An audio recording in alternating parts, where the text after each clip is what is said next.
Alors, dans cette première vidéo, je vais expliquer un peu les règles de base sur la justification de propriétés géométriques grâce au vecteur.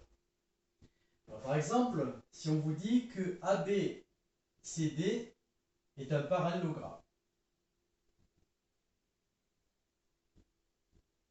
Alors, à partir du moment où on vous annonce le mot parallélogramme, en faisant une petite figure, donc A, B, C, D, vous allez tout de suite voir que vous pouvez donc en déduire que AB égale DC, et vous pouvez en déduire que AD égale BC.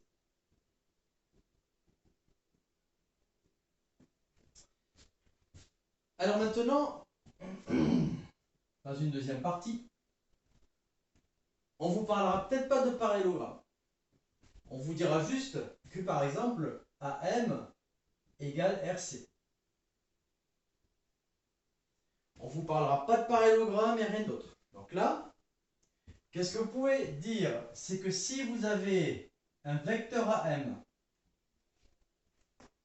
qui est égal à notre vecteur RC, les deux vecteurs vont être parallèles, même longueur, même sens. Et là, on pourra automatiquement dire donc AMRC est un parallélogramme.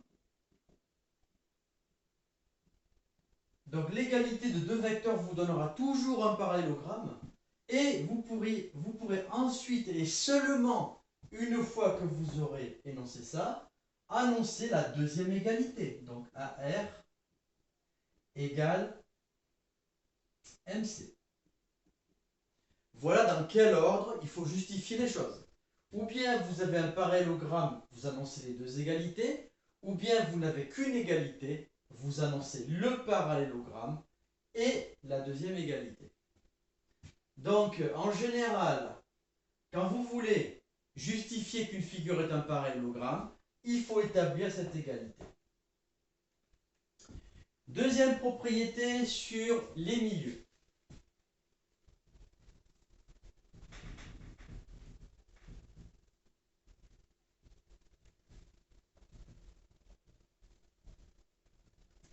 Alors, voilà, si je prends un point A, un point B, je trace un segment et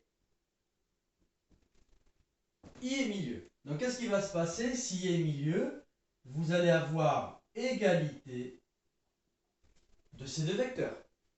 Ça veut dire quoi? Si I est milieu de AB, eh bien, vous pourrez en déduire que AI égale IB.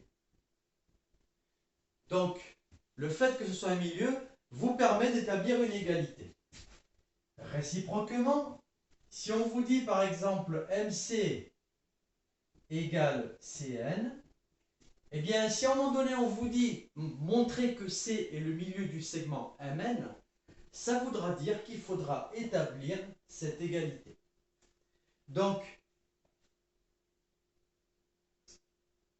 si jamais on vous donne cette égalité à la base, là, vous pourrez en déduire donc C milieu de Mn.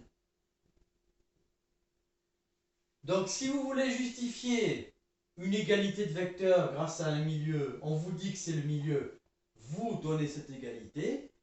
Et si on vous donne une égalité, il faut être capable de conclure, donc c'est le milieu. Voilà les règles de base à comprendre.